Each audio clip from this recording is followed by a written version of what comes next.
Welcome to Money Monday, ladies. It's your girl Cherie here. UMBWs in the house. This is Black Women Making Money. This is a topic I've been wanting to talk about for a while. Dave Ramsey, Jade, Warshaw. Should we listen to their advice? Why should we? Why shouldn't we? Things like that from a UMBW point of view.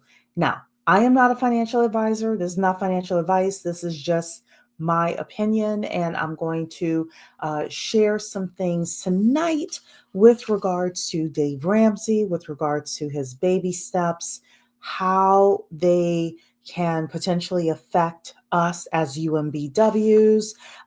We are going to deal with some of the things that Dave Ramsey has been,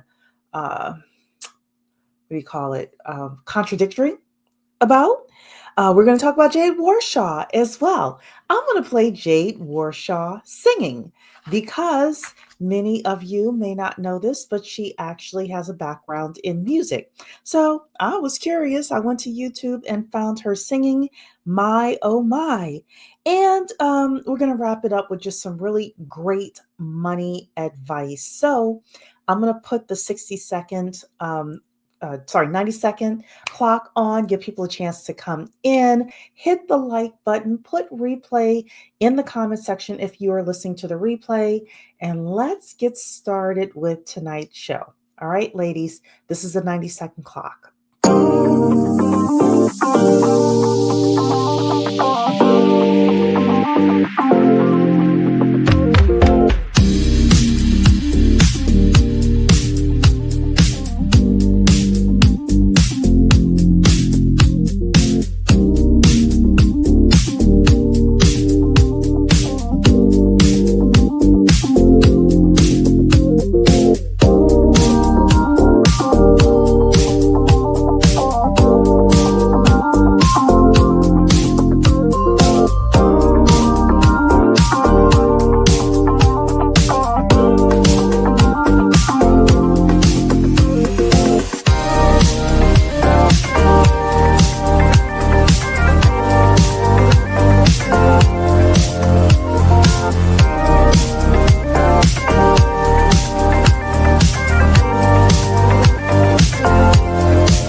Welcome to Black Women Making Money. We are the home of the upwardly mobile Black woman.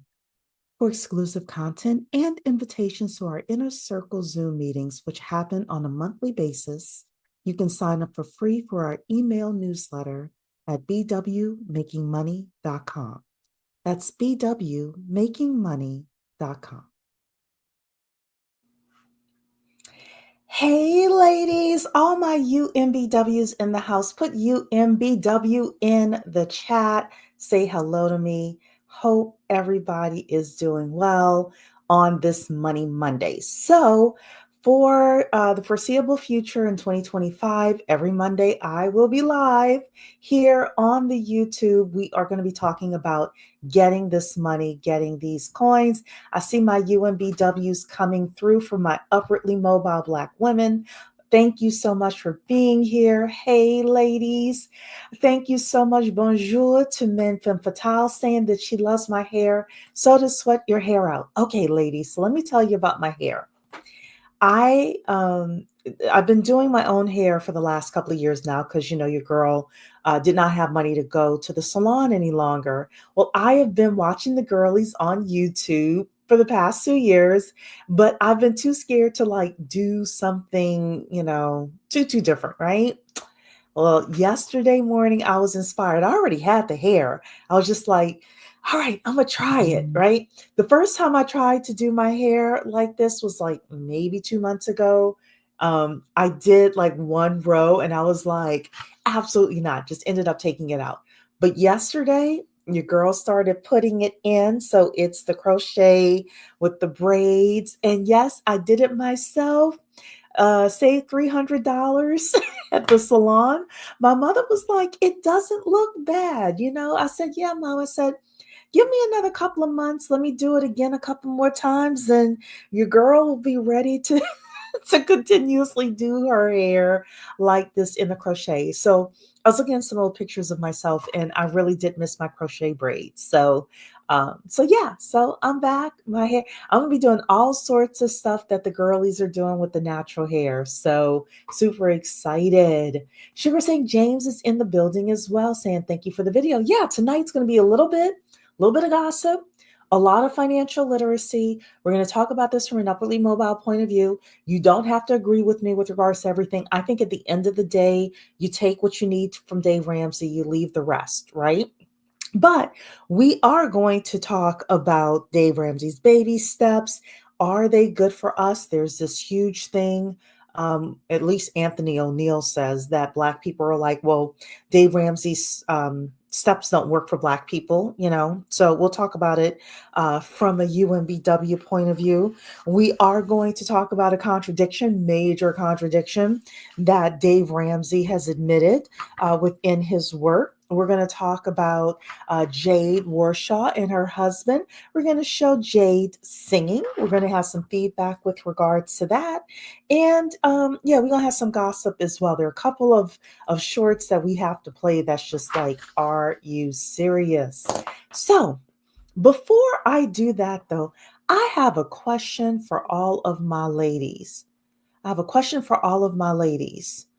And that is the TikTok ban that is coming. How many of you use TikTok? Put a 1 in the chat if you use TikTok like on a regular basis. Put a 2 in the chat if you're not on there so much. And the reason why I'm asking if you use TikTok or not is because I'm seeing a lot of compilations um, on YouTube with people from TikTok who make money with TikTok and things like that. And I don't know why people are shocked that the TikTok ban may be upheld. I don't know why people are shocked. People are acting like this story just came out 2 days ago and they don't know what to do. People act like, I'm sitting there looking at the different people, the different TikTok creators. It's like, this is my full-time job. I can't go to another job.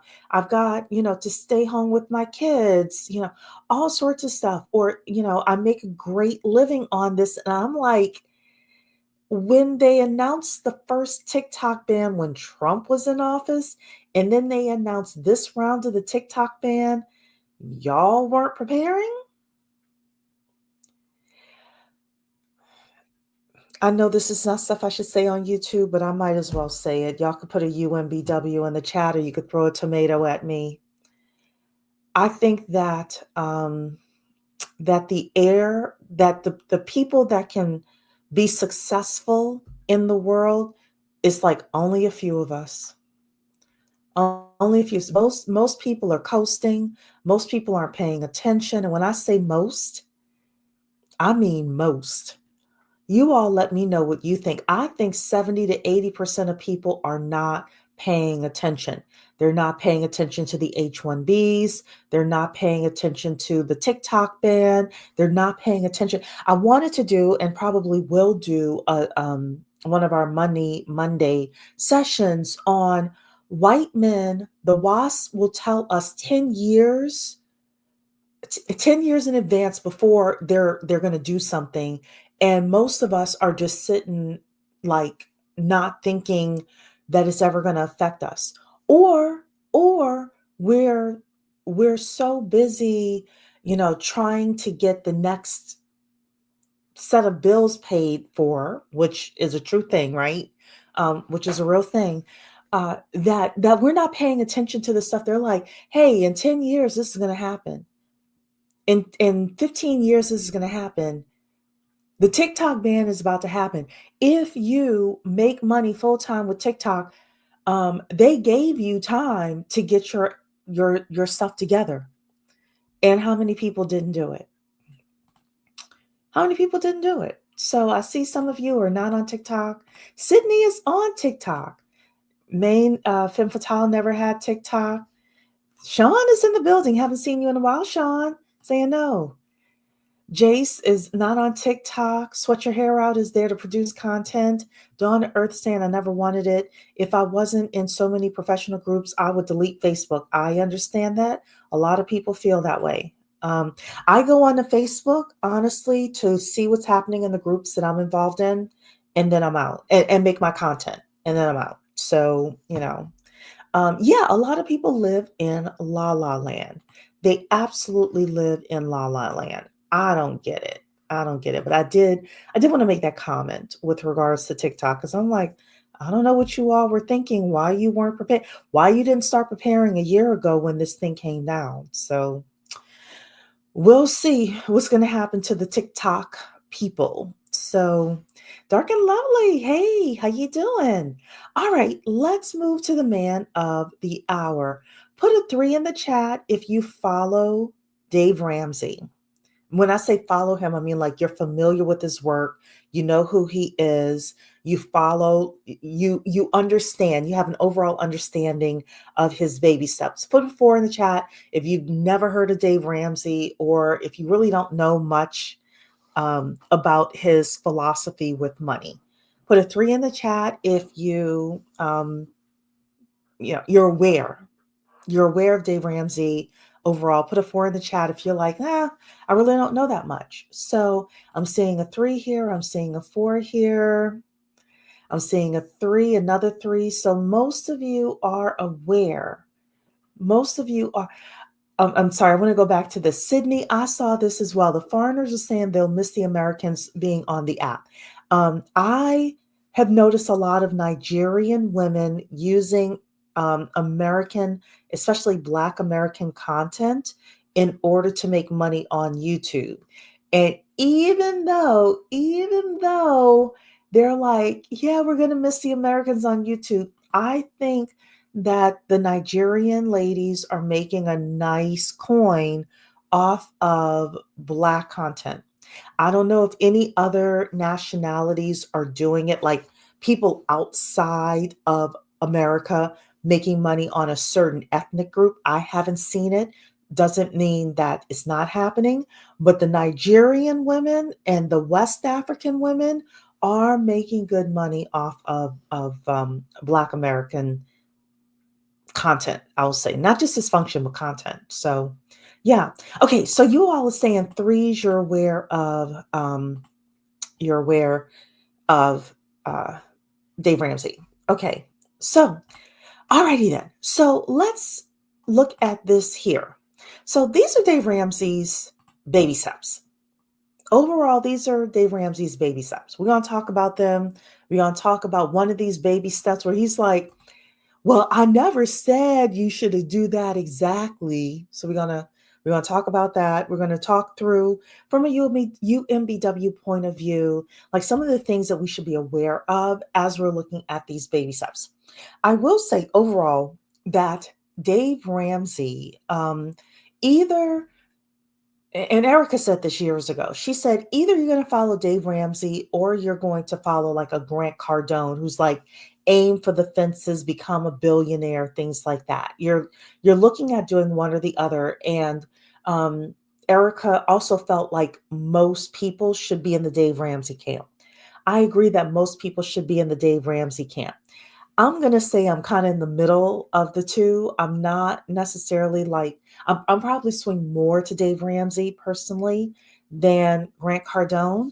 I have no interest in being a billionaire, but um, we are also at some point, not tonight, we are also going to look at Jade Warshaw in a debate she did with a guy named Brad Lee, who used to run with Grant Cardone and is very much that I want to be a billionaire guy. And we're going to look at the two coming together, having a debate and like having a different frame of mind with regards to money. But tonight's discussion is about Dave Ramsey, these baby steps, and how they work for UMBW. So, baby steps. This is Dave's like 7-step process for you to have financial freedom. The first is to save $1,000 for your starter emergency fund. Step 2, pay off all debt except your house using the snowball method. Step 3, save 3 to 6 months of expenses in a fully funded emergency fund. Step 4, invest 15% of your household income in retirement. Step 5, save for your children's college fund. Step 6, pay off your home early. And step 7, build wealth and give. Okay? So let's talk first of all about baby step number 1. Baby step number 1, save $1,000 for your emergency starter emergency fund.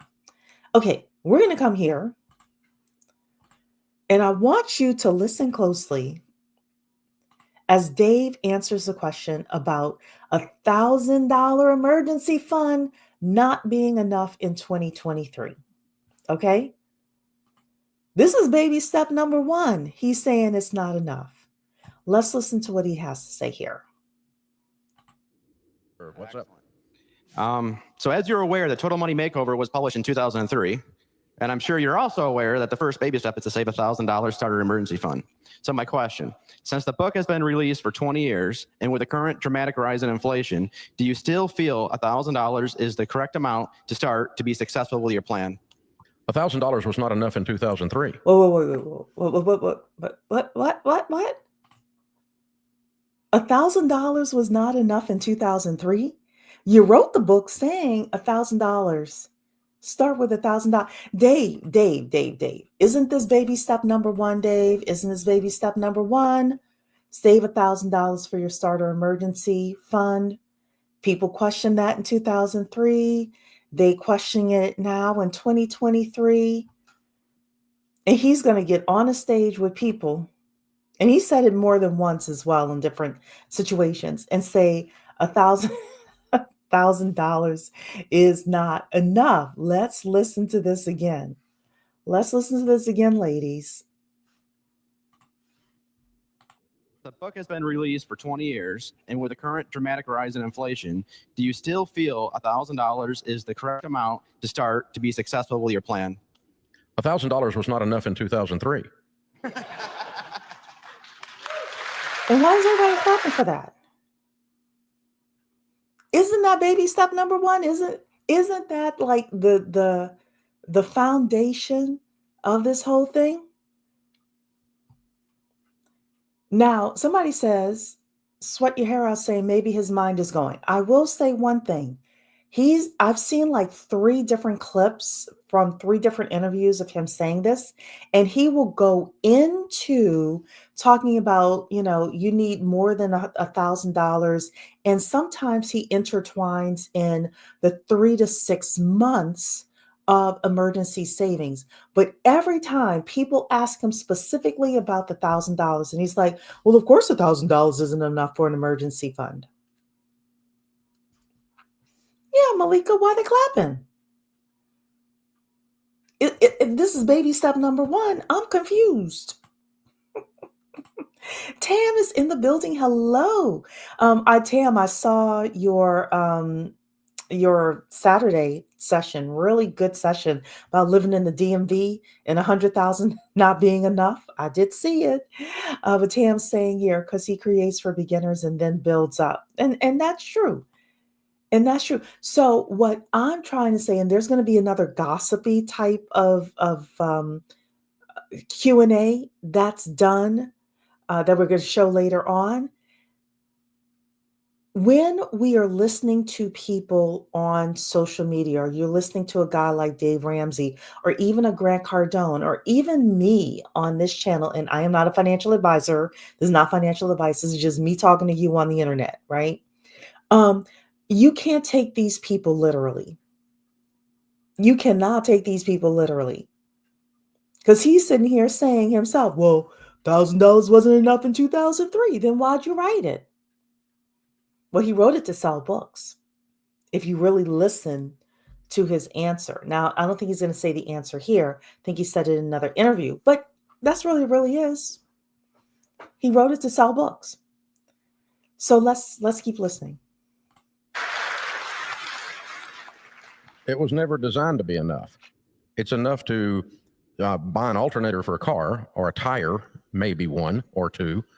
It's enough to take your kid to the pediatrician if they're sick, but it's not enough to be a real emergency fund. It's enough to keep the little things from kicking your butt off the get out of debt wagon.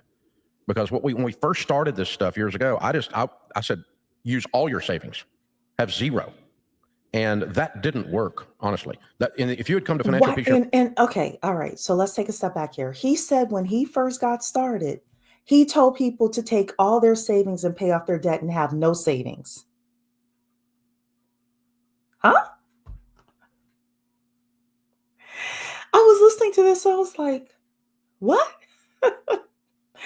I didn't hear that. He must have scrubbed that from the internet, but he's saying it here. Yeah. So, and the conversation should be, so he is conflating stuff. He's conflating the 3 to 6 months emergency fund with the $1,000 baby step number one. People keep asking him about the $1,000 and he keeps conflating that with the 3 to 6 months. But he's saying even in 2003, when he wrote the book, $1,000 wasn't enough for you to successfully get past baby step one and get to baby step two. Now, AP is correct on this. If he sets the starter amount too high, regular people won't buy into his entire plan. $1,000 is doable and a gimmick. I agree with this. I agree with both aspects of what you're saying. $1,000 is doable for people. In fact, he says that most people can save $1,000 once they get serious about his plan, most people can save $1,000 within 30 days, right? And it's also something to help him sell books. So, yeah. Okay. So let's keep listening to what he's saying here. University, when I was teaching it with an overhead projector, before we had the baby steps, I just was hardcore. Just, like you're in boot camp. Shut up, sell everything, use all your money, don't whine, get your butt out of debt. Because if you don't get out of debt, none of this is going to work. But we discovered pretty quickly that every little thing that came along that wasn't in their little budget the first few months, knock them out. And then they would give up hope. The people in financial peace would give up hope because they couldn't do the system. The system wasn't working. So we decided, okay, we're going to give you just a little bit of a beginner starter emergency fund just to knock the little stuff off. If you have a car transmission go out, it's not enough. If you have something big happen, it's not enough. It's not designed to be enough. It's just there and to cover while you go through typically it's about 18 months. Out of the 10 million people that have been through Financial Peace University, it's 18 months to get out of debt, not counting your house. Baby step two. So, and that's interesting as well. So he's saying that most people, it takes 18 months for people to go through baby step two and get out of debt, everything except for your house. You're out of debt for everything except for your house. Takes about 18 months. To me, that's an interesting data point. That's your credit cards, that's your student loans, that's maybe some personal debt, that you have, things like that. Car notes. And we're going to talk a little bit today about how people end up doing that, right? From a UMBW point of view. So we're going to continue listening to this just for probably another 30 seconds. Now, that means some of them do it in 3 months and some of them do it in 30, but the average is 18.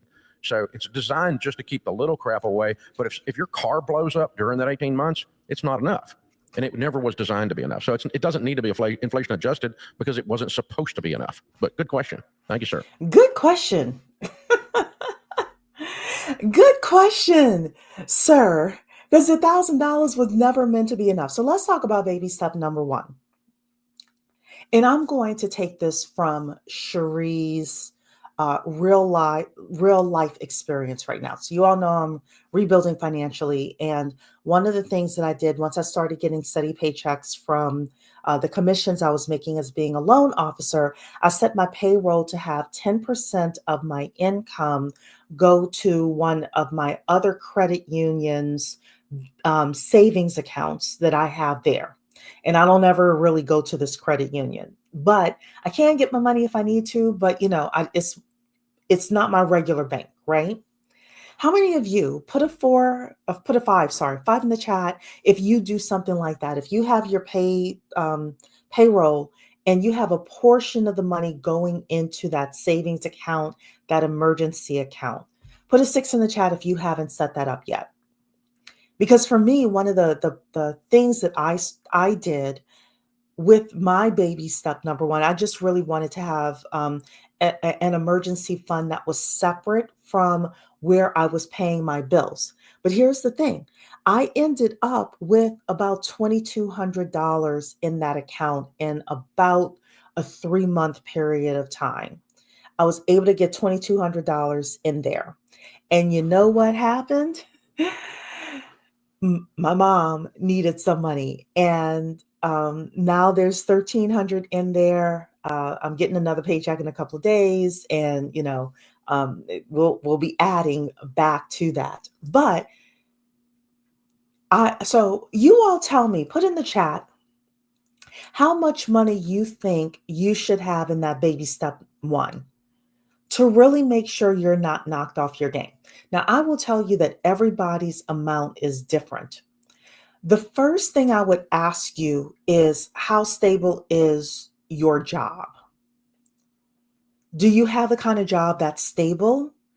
Or are there like layoffs talks that's happening in your place of work? The second thing that I would ask is, like, how healthy are you? Do you have like huge amounts of potential like health deductibles that you would have to pay? Are you generally a healthy person or not? The third thing I would ask you is, how reliable is your car? Because like he said, if the alternator goes out, then, it's going to cost a lot of money, right? I have a reliable car. I am a pretty healthy person. So I'm looking at baby step number one. Honestly, I'm with AP. I'm like at $5,000. The one of the reasons is because I am commission. I'm 100% commission. So even though I got a promotion and like some big things are happening in my career, I'm still 100% commission. But even if I weren't 100% commission, I would still want to have this summer I had a $2,500 car bill come up because I have a good car, but the AC went out. Some of you are saying $3,000, $3,000, $8,000 to $10,000, $5,000. So the truth is, it depends on you and where you are. Tell me some other things that you're thinking of when it comes to like deciding how much money you believe you should have in baby step number one, for you to feel like, hey, no matter what emergency comes, I can pretty much take care of it. I have a higher deductible right now. I'm about to go on, I think, the other company's health insurance with a lower deductible. But right now my deductible is 10 grand. And I'm kind of like, yeah, I probably should have 5,000, because you could always like talk to the hospitals as well and either get on a payment plan or ask them for charity, right? If anything happens. But, what are some of the things you're thinking of? So if you have dependents, is a great one. Yeah, if you have dependents, then you may need a little bit more money cushioned in there. Absolutely. Anybody else have something else they're thinking of with regards to baby step one? Because baby step two is taking all the money that you have, like once you have that bit of savings, and putting it towards your debt. But we have to be smart with regards to inflation adjustment and being realistic for ourselves as a UMBW. Malika has a high deductible plan, also has an HSA. So I have an HSA as well. And part of my savings, Malika, is going into my HSA. So right now with my HSA, I have some money in there. I have a dental visit coming. So some of that money is going to be used for that. And then every 2 weeks, I have an auto debit for my HSA. So Thomas is saying for the typical American making 50K, 2K is needed over the usual 1K. That's Dave's main audience. Yeah. So again, it depends. For me, it depends on how reliable the person's car is. Are they a healthy individual or not? Do they have dependents? They have to think about these things before they just dive right in to what Dave is saying. So that's the first thing. All right. So let's come back to Dave's baby steps here. And let's talk about step number 2. Step number 2. Pay off all debt except your house using the debt snowball. So the question is, I forgot to pull up I think I put it in Gemini. Yeah, I did here. Okay. So I asked Gemini earlier today, what is the difference between the debt snowball method and the avalanche method? Because these are two different methods that people talk about when they talk about paying off debt, right? So they're saying here, the debt snowball method prioritizes paying off the smallest debts first, regardless of interest rate. Motivation provides a sense of quick wins and momentum as smaller debts are eliminated. Potential drawback can result in paying more interest overall due to focusing on smaller debts with potentially higher interest rates. So again, Dave Ramsey is looking for you to have quick wins. He wants to have as many people stay on his program as possible, which is fine. However, you may end up paying more out of pocket following this method, right? Versus the debt avalanche. The focus prioritizes paying off the debts with the highest interest rates first. The financial benefit minimizes the total amount of interest paid over time, and the potential drawback can be less motivating initially as it may take longer to see significant progress on larger debts. In summary, the snowball, which is what Dave suggests, prioritizes motivation and quick wins.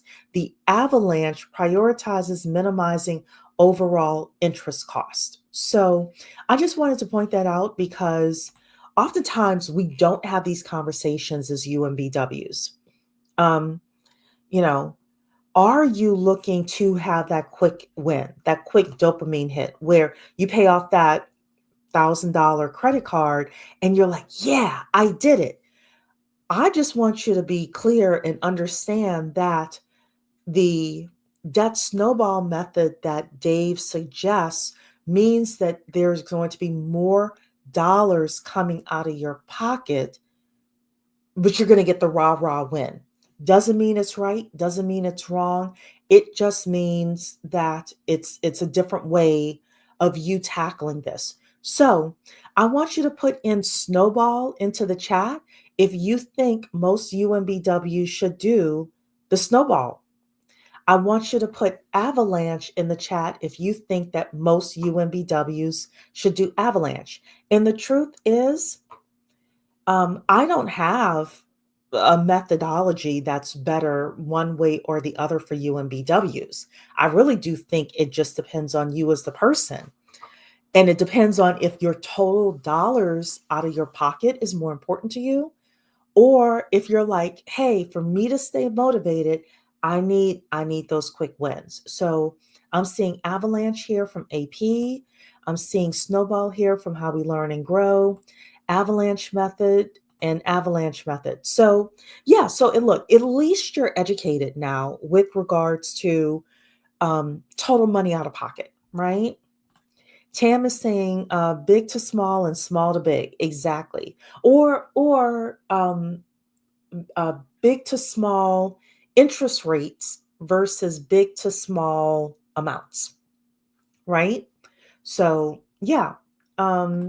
Jennifer is saying, I live far away from family, so how much would I need to get home if there is an emergency? That is something that you really do need to think about in your like baby step one emergency fund. That's a great thing to talk about. If you live closer to family, you may not need as much money as if you live far away, especially if you live farther away and your mom is sick. Like, your mom is chronically ill, or your dad, or somebody else, grandma, grandpa, somebody else in your family, it may be a different number. Maybe a different number.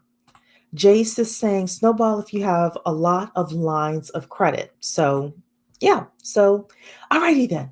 Let's go back then to our friend Dave Ramsey over here.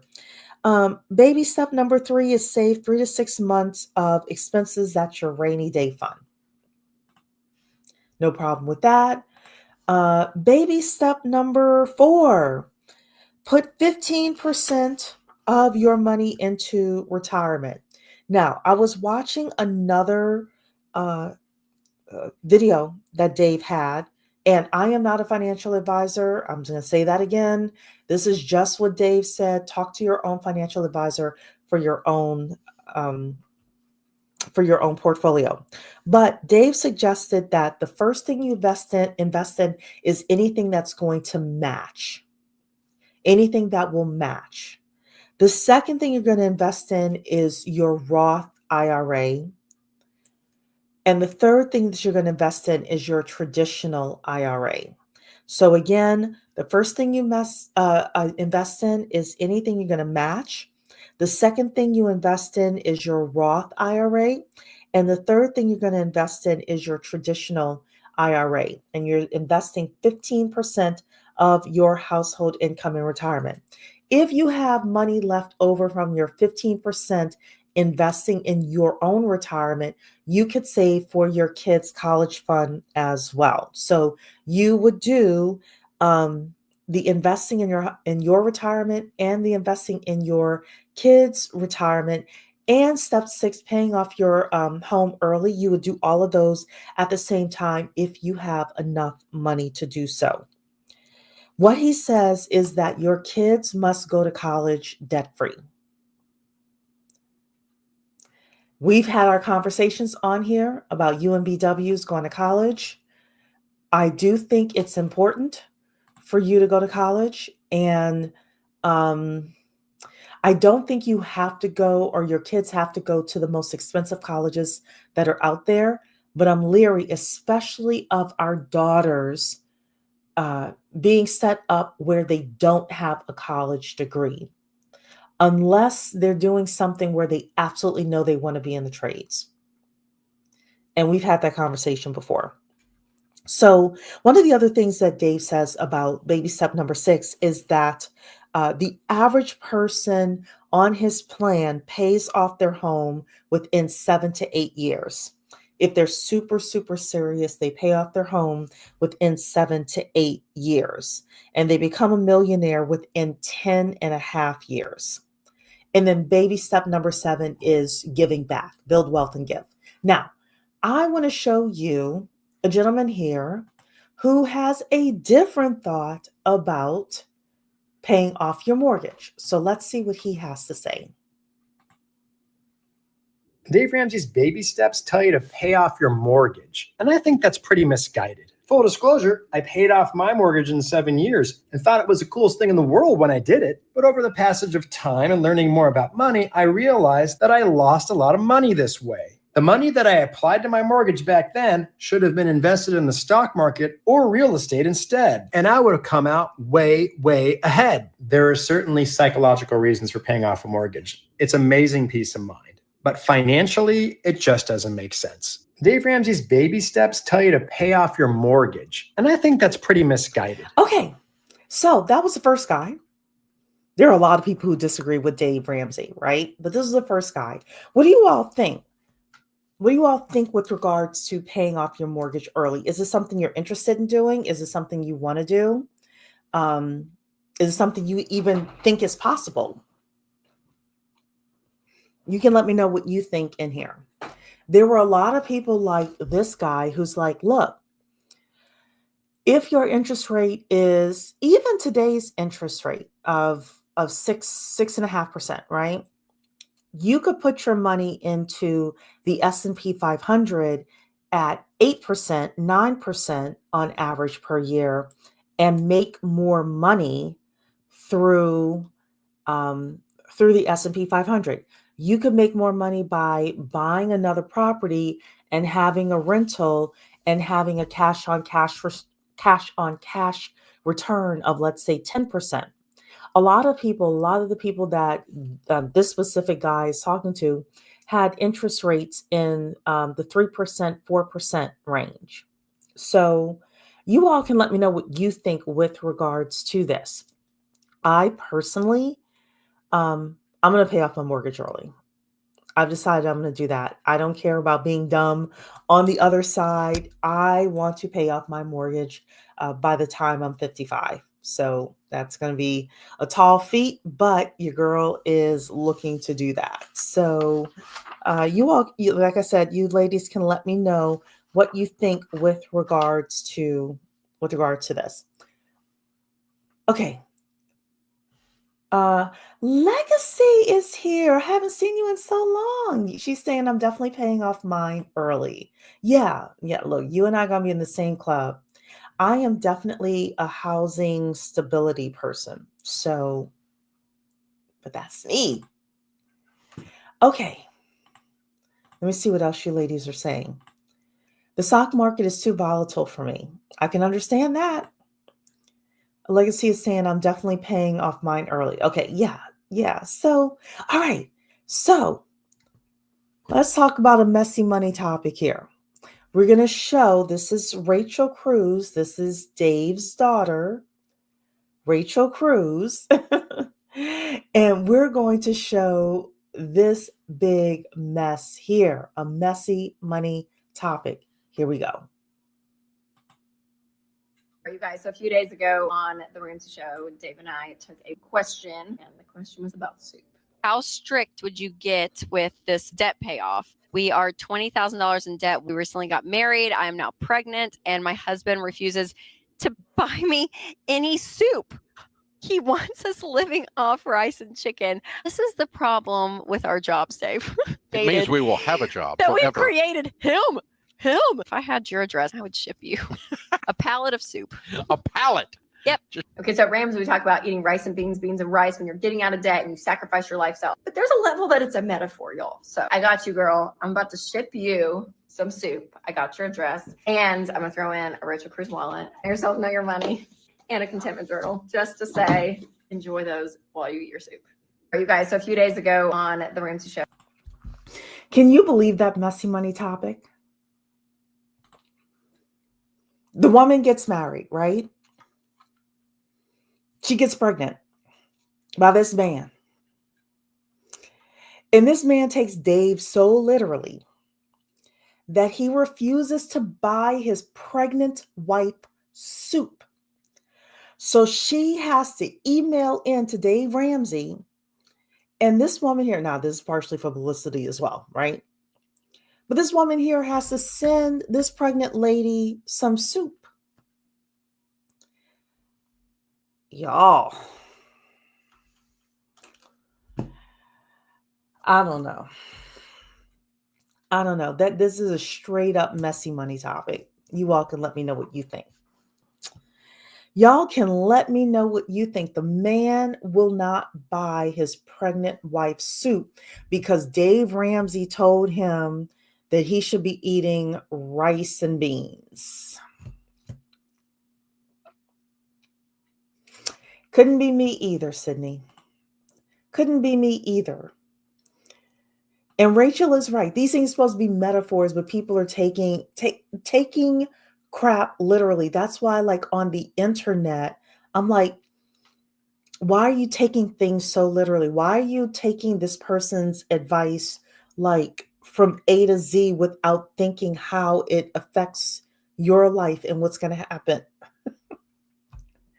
This is a pregnant woman.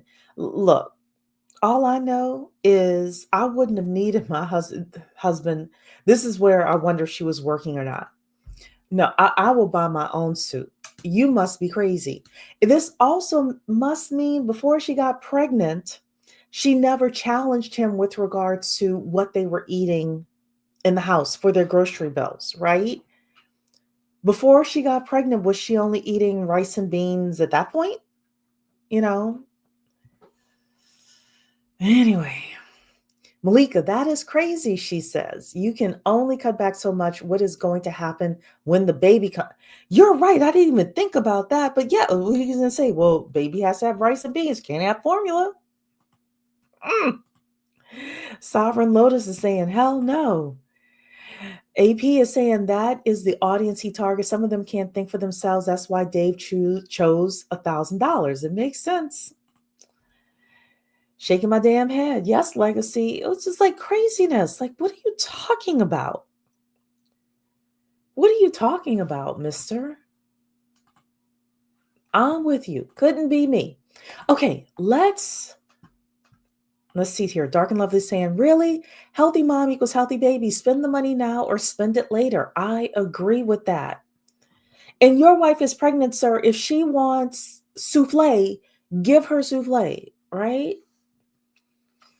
This is where we need separate accounts because I'm going to go buy soup and whatever else I need during my pregnancy. And I'm going to take your money as well, husband. I'm going to take your money as well, husband. I'm going to buy what I need. What's going to happen when the baby needs a crib? Are they going to fight over the safer, more expensive crib versus the cheap one? You know, I mean, granted, I know there's a lot of secondhand stores and things like that. I'm just making an overall statement. Hey, Mentor Shelley, talking about one of my favorite employers. Oh, yes. I was going to show the employment videos for Dave, but we were going to run out of time. So Malika, he's stressing her out. He's stressing us out too. He's stressing me out. My goodness. I'm like, shoot. But here's the thing. I'm not buying her soup. I'm going over to the husband's house like, what are you doing? Legacy is saying, that's true, Cherie. This is not the first time she allowed him to run over her. Absolutely. Absolutely. She would have known that in the courtship or something like that, right? Absolutely. All right. Let's see this here. This is about the fact that Dave is retiring, which is where we're going to start ushering in Jade Warshaw and some of the other people that is on Dave Ramsey's network. But I want you to listen to the very end what he says with regards to the money at Dave Ramsey's at the Dave Ramsey Enterprises. Let's watch this here.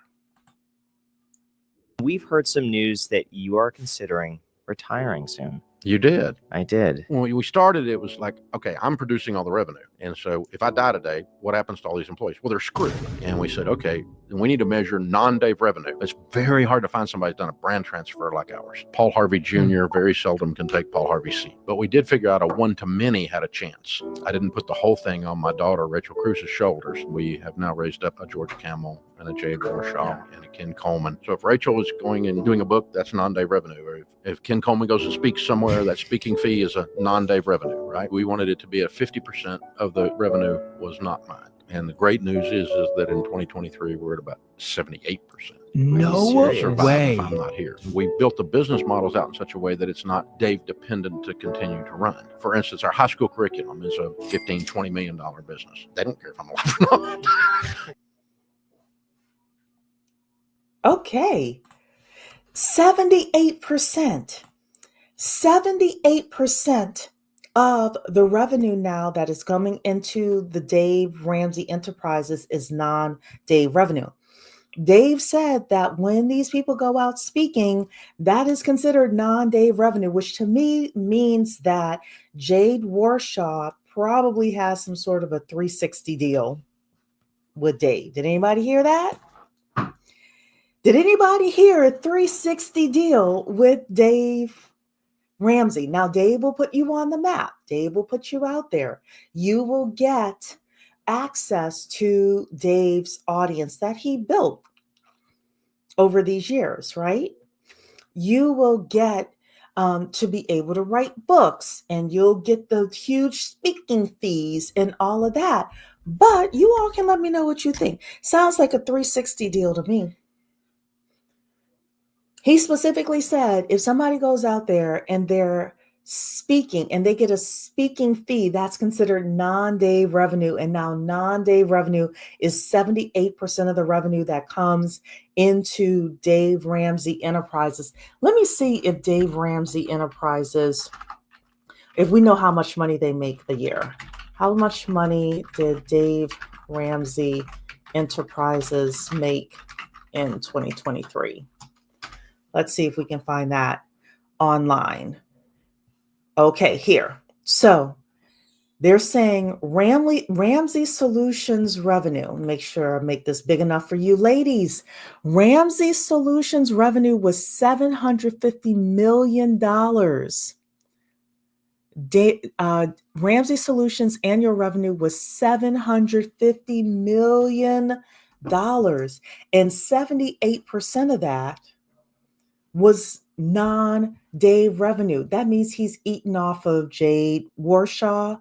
He's eaten off of Ken Coleman. He's eaten off of Dr. John Deloney. You all can let me know what you think. Y'all can let me know what you think. Main Femme Fatale is saying, yep. Mackie Samuels, another thing to consider is although men can have children throughout their lives, men older 35, that father children place those children at greater risk for birth disorders. Okay, I don't know why we were talking about that, but we're talking now about 360 deals. I wonder if this is why Anthony left. So I have a theory about Anthony, and I have to admit that I wasn't following Anthony that closely when he was part of Dave Ramsey. I believe another part of the reason why Anthony left could have been the 360 deal. Also, I think that Anthony kind of likes some of the mess, some of the hip hop, Black relationships kind of thing. And Dave Ramsey is very strict about people having premarital sex and all of that. And I think that Anthony was getting up with regards to his celebrity. And I think that Anthony didn't want to settle down. Because Anthony is still not married. And he's running around talking about relationships this and relationships that. And, and God's counsel and, but how many ladies he's going to get. So obviously, I'm talking tongue in cheek here, but if we're reading between the lines with Anthony, you all can let me know what you think about Anthony. The Chris Hogan guy, the original guy who was supposed to be Dave Ramsey's heir apparent was a Black guy named Chris Hogan, and Chris Hogan was married to a woman, and he was messing around with another woman, and Dave Ramsey cut him off. That's why Mentor Shelley says that Dave Ramsey is her favorite employer. There was another woman on the news who said that she got pregnant. She was an unwed mother or, unwed person. She got pregnant. Dave Ramsey fired her. Dave Ramsey has strict moral clauses. So yeah. Mentor Shelley is saying some of his other employment practices are not so glamorous. All those products from all those personalities, he still gets the lion's share of these profits. Yep. 360 deal, right? 360 deal is what we're talking about. Good evening, ladies. Good evening, Lady in Mauve. Jace saying, yes, I didn't catch that. In order to calculate that 78%, you have to be in control of the money. True.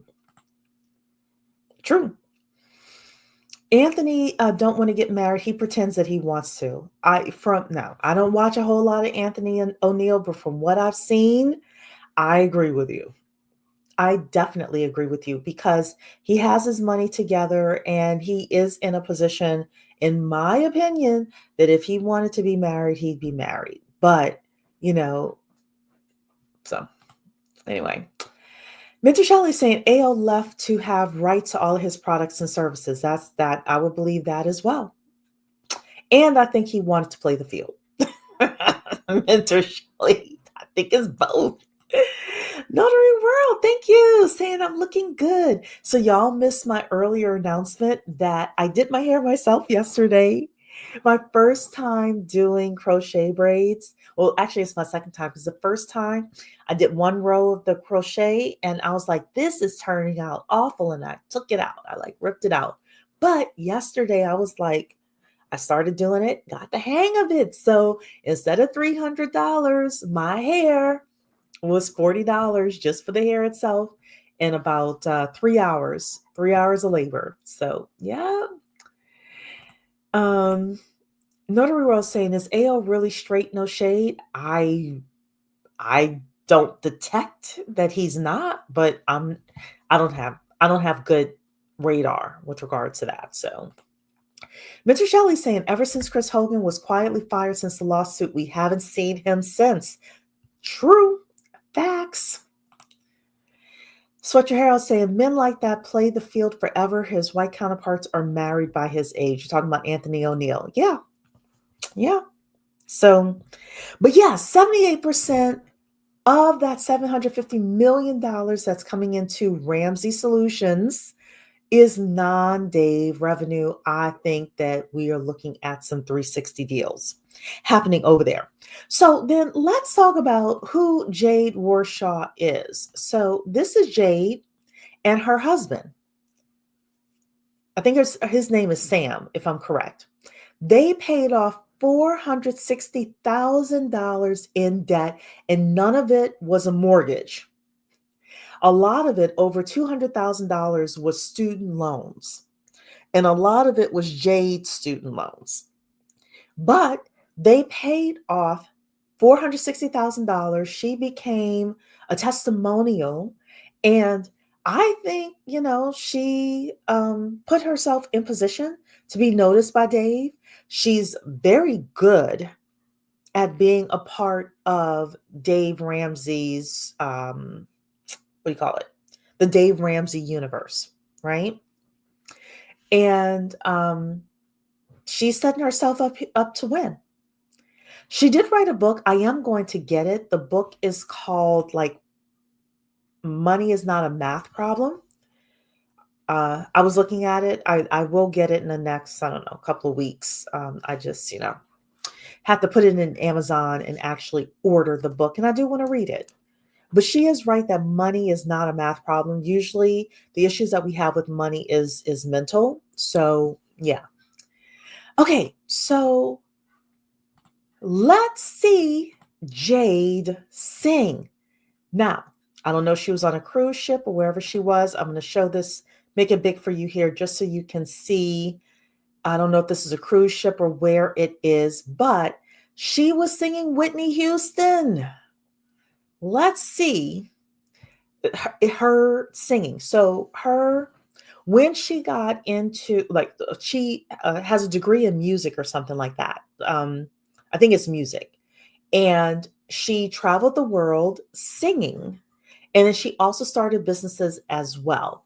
But let's hear Jade sing, and you all can let me know what you think. And this is on normal speed. Here we go.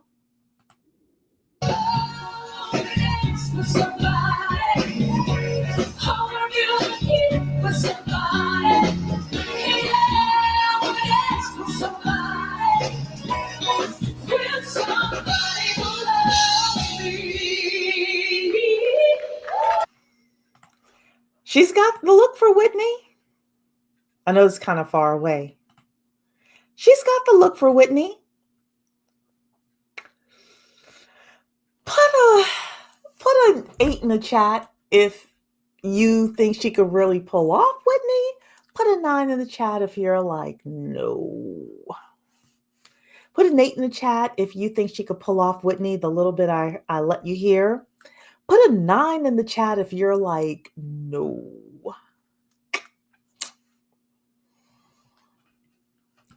Nine is in the chat, Lady in Mauve. India saying I was nervous at first, but it wasn't that bad. Lady of Mauve is saying nobody can do Whitney. AP said 8 for a movie, maybe.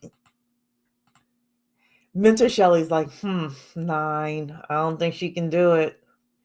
Lady Mauve saying she still sounds so good. So, Jace is saying 9. You all can put it in. It wasn't that bad, is what Sweat Your Hair Out is saying. Main Femme Fatale is saying maybe. I don't think she can sing well. Not just Whitney, but I listened to this whole thing. I'm not going to play it all because, well, I didn't listen to the whole thing. I listened to a few segments of it because she played like different songs.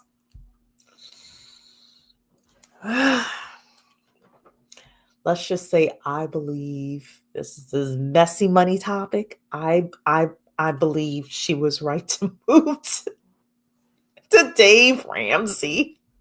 I'm sorry. We're going to gossip.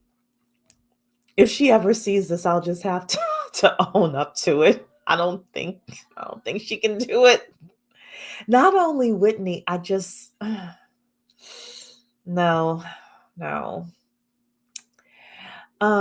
Let's go back to a prior conversation. I bought Chris Hogan's book with all these 360 deals. I wonder how much personalities actually receive. I can understand if Dave receives some money, but hopefully no more than 30%. Who knows? Mentor Shelley is saying, as an HR consultant, I am never a proponent of an employer dictating what you do in your personal life, overstepping on another level. Lady Mauve is saying, I remember AO said he left to help his people, quote, and he couldn't focus on that. And Dave Ramsey, I still followed him until he started to talk about relationships. He admitted to not being celibate until married. Yep. And I did hear Anthony O'Neill saying that he wanted to help his people and he couldn't do it, under Dave Ramsey's umbrella. I personally, every time, so you want to talk about DEI? Dave Ramsey is DEI. Dave Ramsey has always had a Black personality once he started bringing in personalities. He had Chris Hogan, he had Anthony O'Neill, now he has Jade Warshaw. If we're talking about an amazing amount of money in a segment of a church system that is largely untapped, it is the Black church. And you will need a Black person to penetrate the Black church. In my conspiracy theory, I think that Dave is aware of that. And I think that Dave is looking for a Black person that can penetrate the Black church. Now, if Jade could not sing, but sang, if she could sing some Shirley Caesar and she could sing some Tremaine Hawkins and some Mary, it'd be a different story. It'd be a different story, y'all. Mr. Shelley saying you have to have a better quality voice to attempt Whitney's songs. This is true. So this weekend, my mom took me to see a woman who was doing Aretha Franklin song. She was doing a cover of Aretha. There was a cover band is what you would call it. My mom and I went to see another woman who was doing Aretha Franklin songs. And that person was terrible. But my mother said, hey, I saw the reviews on this woman and I think she's going to be good. I think she's going to be better. That lady, when I tell you she could blow, she was from a little hick town in Florida. She was talking about the fact that she grew up in the Black Baptist church. She said her mother used to sing for B.B. King. Like, she didn't sing for B.B. King. She sang just before the opening act, as she said, for B.B. King. Like, you could tell that singing was in her genes, was in her blood. Like, I wanted to ask her who her daddy was, right? Was he some musician on the road? Because, I mean, her name was CeCe Tennille. So if you all ever see Aretha Franklin tribute by a woman named CeCe Tennille, go. I mean, the audience was like, the room was half full, and the woman sang as if every seat was full, and like we were the greatest audience ever. So there are some people who can take some of those difficult voices and make it their own, right? She wasn't trying to sound like Aretha Franklin, the woman I went to see this weekend, but you had a really good time because she had a really strong voice. I don't think Jade got it, y'all. She sounds like a cruise singer. You know who used to be a cruise singer? Jennifer Hudson. Jennifer Hudson started after American Idol when Simon booted her off. Jennifer Hudson was on the cruise ships. Now, I'm not a big fan of Jennifer Hudson's voice, but there are some really good singers on those cruise ships. So, Lady Moth saying, absolutely nobody can be Whitney. Forever will be my stance. Not A.O. blowing his bag to run through women. I'm not putting the other thing you said on there. But yes, these men, especially these men that you could tell were not super popular and out there in high school, when they get a little bit of money, yes. Maybe voice lessons, question mark. So I heard that one of her businesses that she did was actually music lessons for people. So she was given the music lessons. But okay, so let's talk about Jade giving financial advice. This is an interview she did with some guy. I don't know who he is, but I like the financial advice that she gave here. So let's listen to what Jade has to say. Andy, what's going on? Oh man, this is great. You and I have known each other for a couple of years now. I'm really glad to have you on the show and talk about your incredible story that's going to motivate a lot of people, I think. So let's talk about your original motivation. Why did you want to become debt-free in the first place? Well, it's funny. I always say we didn't have a choice. When you have that much debt, Andy, you cannot live. There is no semblance of a life when you have $500,000 of debt. So that was a big factor of it. And two, I grew up in a house where money was a struggle. I know what that feels like on the kids. I know what that does to a marriage. And we were just determined to have a different outcome. Yeah, absolutely. Well, what type of debt was this? What was 400? How do you accumulate 460,000? Well, it was mostly consumer debt. By far, 90% of it was consumer debt. My husband did have a small townhouse that he went into as an investment with his mom. I think it was $100,000, but 280,000 of it was student loans. Andy, Woo! if you can believe that. 280 grand in student loans, y'all. Shout out to my student loans. I will tell y'all, I am at 96,000 in student loans. I'm not gonna lie. Part of the reason I'm at 96,000 is because for a long time I wasn't paying on my student loans. I'm not gonna lie. Shout out to the student loans. And yet, so I got my bachelor's degree. I only had 20,000 in student loans. And then my mother was like, Cherie, you need a master's. Cherie, you need a master's. And I'm not going to say I let her talk me into it because I went full well into getting my master's degree. I really didn't need my master's degree. I should have just stuck with a bachelor's degree, $20,000 in student loan debt, and called it a day. But I got my master's degree and added another 40 to it, and yeah, I haven't been paying on it for a while. I'll admit it. But she had $280,000 in student loan debt. So let's keep watching. Student loans, Andy, if you can believe that. Of course, we had the credit card debt, 20,000 in credit card debt, and the 2 vehicles that we couldn't afford. So definitely what I would say normal in some ways. I know a lot of folks don't have necessarily $280,000 in student loans, but we see that number. It's creeping up higher and higher for most Americans. So it's a lot. Absolutely. Was there a moment that you and Sam, something hit you and just said, we got to make a change? What happened? What happened was we moved. we got married, and the first year of our marriage, ignorance is bliss, right? You haven't really combined everything yet. You're just enjoying each other. And as we started combining money, and we had an opportunity to move to South Florida, and there's something about a move that you start writing everything down and seeing what you have and taking inventory of it. And that combined with the fact that our student loans were starting to become due, it was just a recipe for enlightenment and also disaster. So they did not get any premarital financial coaching, is what she's saying, which is a lot of people don't get premarital financial coaching. Now, she was lucky because she married a man who wanted to be financially responsible. She wanted to be financially responsible, and they worked together in order to eliminate $460,000 of debt, of which none of it was for a house. Well, it sounds like he and his mom had a house, so maybe some of it was.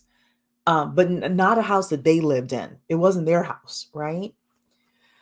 But this is where like premarital financial coaching comes in. And if you are a UMBW and you're thinking of getting married to somebody, it's not enough to just run a credit check and see what the person's score is. What kind of debt do they have? Do they have any private loans that's not on the credit report? What are their money habits? All of those things are important, right? Living Loving is saying, I came out of school with $17K in debt. I paid it all off in 10 months. Good for you. I did the rice and beans, cheap, small room, no going out, was absolutely worth it. 10 months of my life to be financially free. I am proud of you.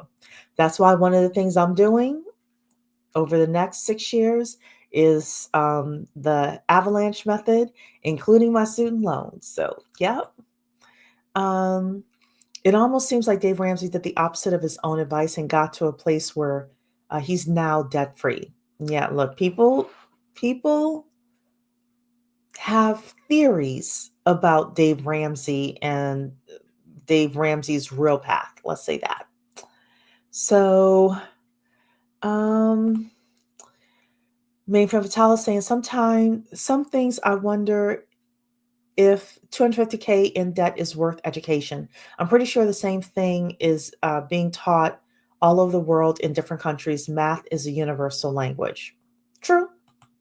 But sometimes it's about being able to get in the doors. So I don't suggest anybody gets $250,000 worth of student loan debt. I don't. And she got a degree in music. So it wasn't even a STEM field, right? However, I do think if it's like a $20,000 student loan for you to actually get a bachelor's degree, especially because right now the pendulum is swinging to no college degrees, but 15, 20 years from now, as always happens, the pendulums always swing back.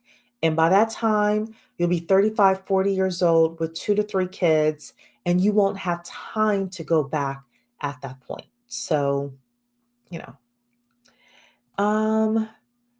Sharice and Sure, in the mortgage business, I would love to hear your perspective on how the fires out here will affect the market. I will say that the fires will affect the market based on the insurance. A lot of it is going to be based on the insurance.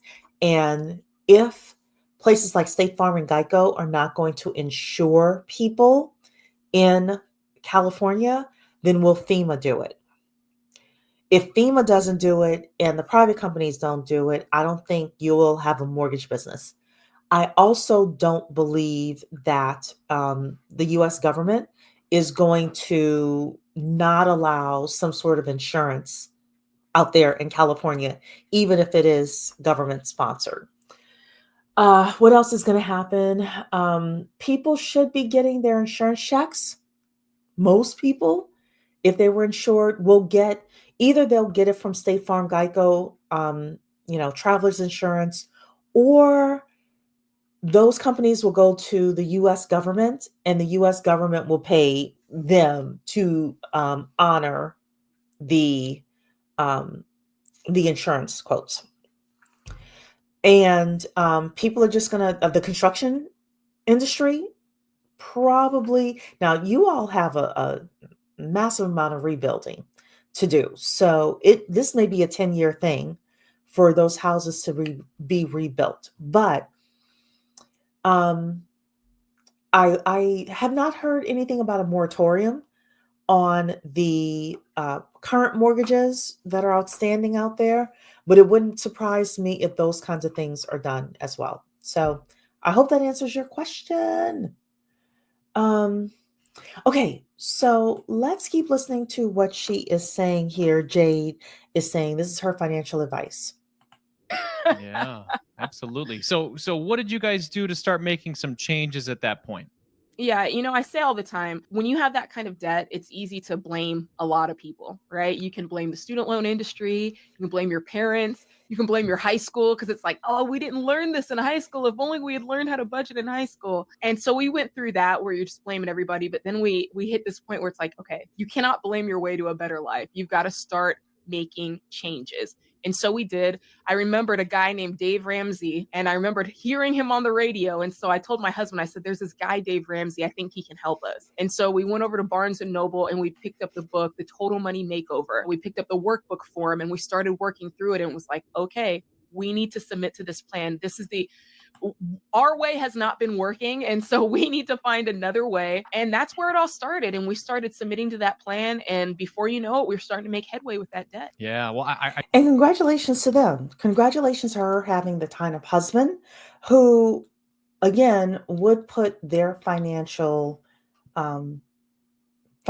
stability like top front and center. And they did this before they had kids as well. So it was helpful, that she didn't have children. They didn't have children before they went through this whole process. Let's keep listening to what she's saying. We got another minute here. I'm very familiar with that plan, as it helped me and my wife get out of debt as well. Thank you. Shout out to Dave. Question with that. Obviously, there's two levers you can pull during that process: the increase in the income part or decrease in the expenses. Did you do both? Did you do one more than the other? Talk to us about that. This is a great question because so few people talk about the increasing the income. It's just get out of debt, get out of debt, get out of debt. But so few people talk about the increasing of income. So I'm glad that he asked this and listened to her response. Yeah, I think for most people, it's a little bit of both. And for us, it was mostly on the income because when we started, my husband and I were both. For them, it was mostly on the income. They never, ever would have paid off $460,000 worth of debt. And I think she said 7 or 8 years, they paid it all off if most of their attention was not on their income. Okay. She ended up starting a lot of different businesses because when you're starting businesses, there's no ceiling on your income, right? So when I tell you your skills and networks are important and that entrepreneurship is a skill, these are the kinds of things that I'm talking about. Let's keep listening. Both musicians looking, when you're a musician, it's hard. You're starting out, you're gigging, you're trying to figure out what your actual career is going to be. So when we started, we were only making an income of about $30,000. And knowing that we had all of that debt, we knew immediately that we needed to increase our income. And so at first it looked like a lot of supplemental work. I sold cupcakes at one point. My husband was training dogs. I was working at a vinyl tint and lettering place. So anything we could do to get our income up. Of course, we sold everything in our house, Andy. At one point we had no furniture in our house, anything we could do to make income, increase our income. But then our focus shifted to, okay, long-term, because I don't want to be baking cupcakes for the rest of my life. I don't want to be, side hustling for the rest of my life. And so then we focused on how to really translate our skills into a business of our own. And that's really when things started taking off, is when our personal business started taking off. And so Okay, I just wanted to show you that. You cannot pay off huge amounts of debt without having a real focus on income. She started out as a musician making $30,000. I don't know how much her husband was making, but you can't pay off $460,000 worth of anything, or $200,000 or $100,000 or $50,000 without having a strong focus on income. And either you're going to increase your salaries or you're going to start a business. And she also said she didn't want to be making cupcakes for the rest of her life. So she got strategic. She started with the cupcake business. He started doing dog training, but that wasn't the ultimate level up. And in one of the other interviews that I saw of hers, she had a lot of different businesses. Like I said, she taught people how to do music she gave singing lessons, I think it was, and things like that. So they ended up doing a lot. But yes, India, you're right. So wait a minute. So they raised their income, but telling everyone else to eat rice and beans. Ding, ding, ding. And here's the thing. Will you eat rice and beans for 8 years, getting out of $460,000 in debt? Realistically, would you be willing to eat rice and beans? 10 months is one thing. 10 months was one thing. Who was it? I think it was Lady of Mauve who said she paid off her Live and Lovin'. Live and Lovin' said that she paid off $17,000 in student loan debt in 10 months. People would be willing to eat rice and beans for 10 months, but are you willing to eat rice and beans for 7 to 8 years? The answer is no. The answer is no. So this is where you need to be honest with yourself with regards to like what kind of box you're putting yourself in. The other thing is, as crazy as it sounds, it's easier to make more money than it is to reduce yourself to the point where you are absolutely miserable. This is my opinion.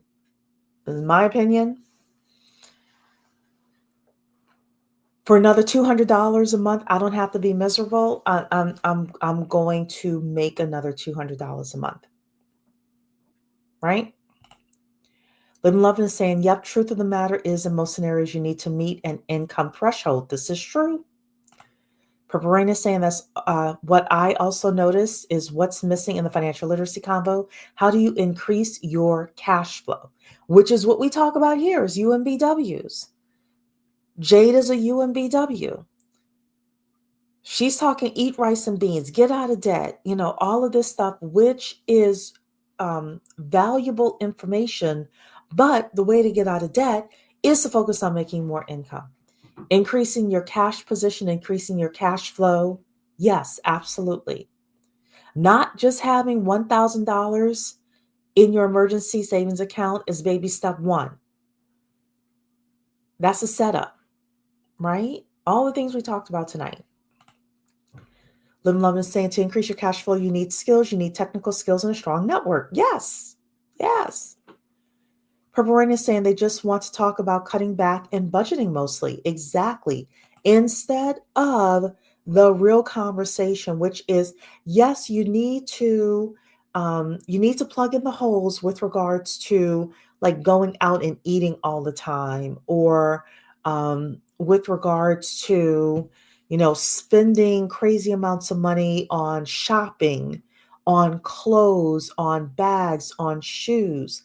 But once you get past that, like I'm almost 50 years old. I like certain ingredients. I like certain name brands. I like to cook certain things. I'm not giving that up to follow Dave Ramsey. My grocery bill for myself, Sharia by herself, is $150 a week. And I'm not dropping into rice and beans. Not doing it. Mackie is saying her solution sounds suspect, especially for 6 figures in consumer and student loan debt. The math ain't mathin'. That is why they started their businesses. No, so here's the thing, Mackie. She did not pay $450,000 selling cupcakes and providing music lessons. They ended up doing other things So she would start a business, she would discover that she was topping out, and then she would start another business and another business. I forgot the final businesses that she and her husband started.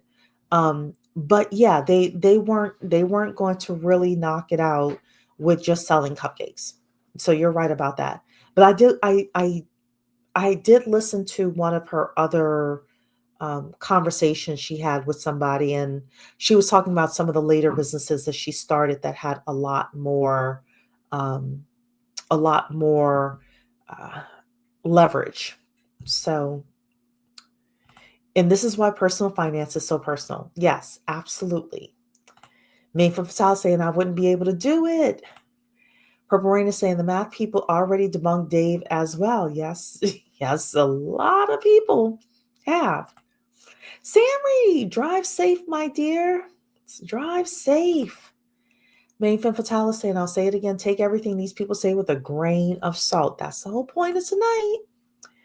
Purple Rain is saying they will never tell you the truth on what they did to get to their success, or people would stop buying from them. This is the truth. This is the truth. That's why the $1,000 was a baby step number one, $1,000 gimmick to get you to buy his book and believe that you could actually do it, right? The number is a lot higher. Okay. We're going to end with this. This is an answer that Jade gave that I do really like. So you all let me know what you think with regards to this. It's like, what do you think a person's debt actually says about them? Like, what does it say about their beliefs? What does it say about their idols? Where your money is, that's where your heart is also. If I say, hey, what do you prioritize? Like, what do you care about? What do we all say? My family is the most important thing to me, right? If I were to look in your bank account, I would probably find the opposite. And so this is where that incongruency happens, where we say, I value this, but our money shows, like, weirdly, you value Chick-fil-A a little bit more than you value your kids' college. Let's be honest. That's what we're choosing. And so it's so important to have that kind of, whatever you want to call it, that come to Jesus, that choose reality moment of looking and saying, my intent is good here. But if we look at our money, we are not doing anything to honor that. It's a strike of reality that you're like, oh my gosh. And it's uncomfortable. And lucky for you guys, I like uncomfortable conversation. Okay. You value Chick-fil-A more than you value your kids' college. But I think that Chick-fil-A is just a metaphor, right? It's whatever we're spending money on that is more important than our health, right? Or, the things that we're spending money on that's more important than our financial security. I'm not going to save up the $2,000 to $5,000 I need in my emergency account because I want Chanel, I want Louis. I'm not buying something that is going to level up my income. I'm buying stuff that I really don't need, right? And look, like I said, when I go to the grocery store, I like certain ingredients, I like certain name brands, and I'm not giving them up.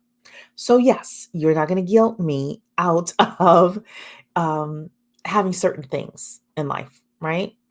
However, she is right that if you are eating, let's say you're spending $10 at Chick-fil-A every day, 5 days a week, that's $200 a month. That could go into a college fund or could go into your retirement fund. Well, then you do love Chick-fil-A more than you love yourself, or then more than you love your kids, So I thought that was a very good point at the end of the day. Where your money goes, that's where your heart goes also. I also think that money is a tool. And money is a tool that helps us as UMBWs live our best lives. Money is a tool that we use to network, to skill up, to find love, if that's what you choose to do, to level up your looks, to live in a safe neighborhood. All of these things are important, right? And Dave and Jade said a lot of stuff. Some of it makes sense. Others of it is kind of suspect. Like I said, I've been wanting to do this show for probably a year now. That one's been in my list of shows that we wanted to do, but we just wanted to have a conversation of not taking everything these people are saying literally. Take what they're saying, use what you need from it. If you need a financial coach, go see a financial coach that can listen to your specific um, requirements in life, that can look at your bank statements, that can look at your debt, and that can come up with a plan for you. But also understand you're not going to pay off $50,000, $100,000, $200,000, $300,000 worth of debt, $500,000 worth of debt without 80% of your focus being on your income. And Dave Ramsey doesn't spend a lot of time talking about that. The Dave Ramsey empire doesn't spend a lot of time talking about that. So, all right, I'm going to read the rest of your comments and then we're going to get out of here. Purple says they will never tell you the truth on what they did to get their success or people would stop buying from them. Yeah, we had talked about this before. Purple is saying, but what is $1K or $500 going to do in this economy in your emergency fund? Like, be for real. I know. And that's baby step number one, right? It can't do anything. It's given they don't live in high cost living states. That's true. A lot of them live in Tennessee, I think. I think that's where Dave Ramsey is. Fun size. Hello, my dear. The advice worked for me. Oh, okay. So you did Dave Ramsey. Good for you. Purple Rain is saying, I also think it's kind of cringy how preachy they are. Same with the MLM evangelists and motivational speakers. I know. They make big money online, though. People following them make big money. Some people are like that. They'll spend money on kids' parties and have nothing saved for college. It's the truth. And they say, I love my kids. I love my kids. I'd rather just make more and buy what I want and save and invest the rest. Mackie's saying they seem to be browbeating poor people just for being poor. Chick-fil-A ain't putting anyone in the poorhouse. So once a month Chick-fil-A? No. Every day Chick-fil-A, 5 days a week, $10 a day. I won't say that it'll put you in the poorhouse, but we're looking at, let's say $50 a week times 50 weeks, that's $1,000. Right? $50 a week times 50 weeks is $1,000. Make sure y'all know I shouldn't be doing math on top of my head, but I think I'm right. I got my calculator here. 50 times 50. Oh no, $2,500. $50 a week. If you go to Chick-fil-A every day, this is worse. If you go to Chick-fil-A every day or 5 days a week, right? You go for lunch, work day. Over a 50-week period, you spend $2,500. It's not about it putting you in the poorhouse, but it is. Now, there is a way for you to make more than $50 a week. And yeah, a lot of your focus should go on that, right? But yeah, $2,500 going into your kids' college fund over an 18-year period, a 15-year period, a 10-year period, it can make a difference. UMBWs is better to go to work and have your take-home pay go to separate accounts for separate things. You can send money directly into your investments, a bank account you don't look at, etc. That's what I did. Her brain is saying Chick-fil-A makes it obvious that they're referring to the Bible Belt. Lim Lovin is saying that way you don't see your money and you only see the money that you have to spend on a day-to-day basis while the rest goes to your long-term plans. I can agree with that. Purple Rain is saying Dave loves talking about teachers that become millionaires. Yes, he does. Yes, he really does. Fun Side is saying, yeah, I'm not a religious at all. I just listen to the money advice and hey, girl. Yes, and my math was wrong. $50 a week times 50 weeks a year is $2,500. Yes, I apologize. I apologize. Purple Rain is saying E. Jordan Thomas is UMBW content creator that has her own education consulting business. Yeah. So I have been watching a lot of content about the teachers and the teachers quitting and how bad the schools are. I will say that anybody who is an educator, wants to be an educator, if you are not in the private education, private tutoring business for the homeschoolers, I just foresee a lot of money there. I do. Mainframe Fatal said, I had to stop buying Chick-fil-A because it was draining me. Yeah. So, alrighty then. So that is the show for today. Put an exclamation point in the chat. Put an exclamation point in the chat as we say good evening to everybody. Let me know any final thoughts you have with regards to this entire topic. There's some good stuff that Dave and Jade talk about. There's some bad stuff. There was some messy money topics to talk about tonight. I'm still not over the pregnant woman and her husband not buying her soup because the husband's following Dave Ramsey, rice and beans, right? The messy money topic that Dave makes 78%. Dave Ramsey Enterprises makes 78% of their income from non-Dave revenue, including Jade Warshaw, is looking like some 360 deals. Y'all can put an exclamation point in the chat. Dave saying that $1,000 wasn't enough in 2003 when he wrote the book. $1,000 wasn't enough for the emergency fund. And we didn't get to all the mess. Diamond Dave posted something a few weeks ago talking about Dave Ramsey admitting that he buys a lot of real estate, but he's telling other people not to buy real estate and things like that. So, yeah, people will say one thing and do something else. You got to watch them. You got to watch them.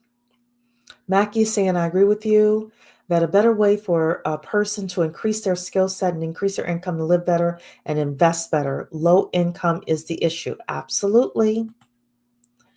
Malika is saying, research for yourself and do what works for you. Lady Amav is saying, I'm doing a bank challenge this year, as well as paying for school out of pocket. Eating out when hinders my plan. $5,000 is way too much for me to spare this year. Congratulations to you. Congratulations for you paying for school out of pocket. Very proud of you. Dark and Lovely is saying her wheels are turning. And Malika has the final comment of the evening. Yes, please go see professionals because your financial plan is a personal wealth and financial plan. So that's it for me, ladies. Thank you for all the exclamation points. Really appreciate all of you. And I will see you live next week for another money topic. Take care, ladies. Night.